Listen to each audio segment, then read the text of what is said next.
So we know that one bank has been attacked and has lost $81 million.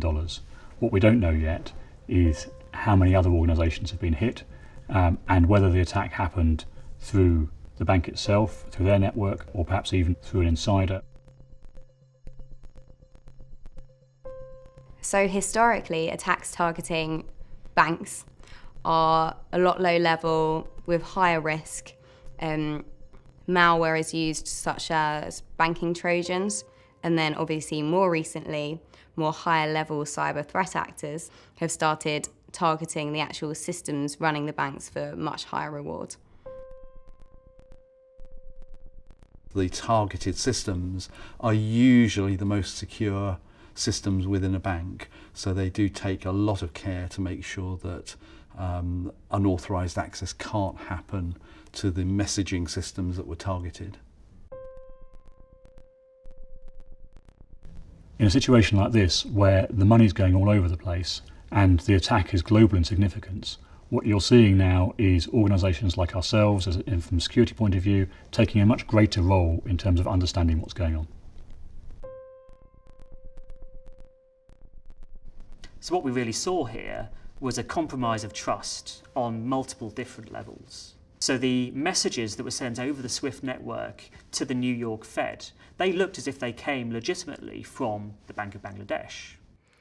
There's a few significant points about the Bangladesh bank heist in terms of technical indicators that pointed us to a state-sponsored actor.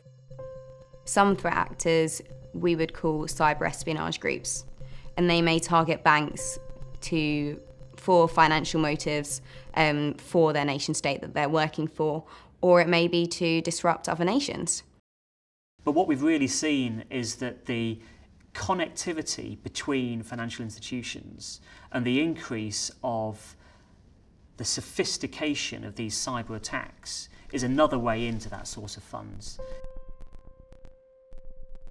A threat actor will undertake a lot of reconnaissance on their target, and knowing the location that the target operates in, they can make assumptions as to staffing levels, whether there are certain holidays going on a certain period of time. They would have a team of investigators and analysts that would look at those manuals, download those from the sources or be on the internet, and look at those message types. They'll be able to test those messages using testing function, and then they would use that knowledge to then put together a message that then transferred that money, as they did do in the Bangladeshi bank heist.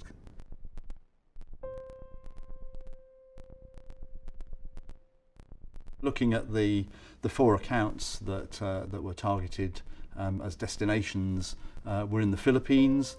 They were associated with an organisation called RCBC, Rizal. Those RCBC accounts had been set up a number of months before and left dormant. So the accounts had been opened, there was no trading activity on any of those accounts, which points back to the long-term nature of the preparation for this particular exploit.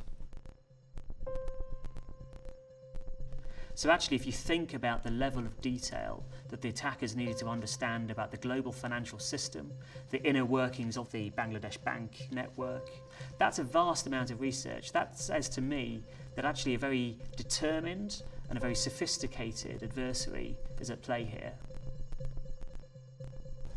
So now we understand a bit more about how the attack happened, that it was a compromise of the network of Bangladesh Bank itself.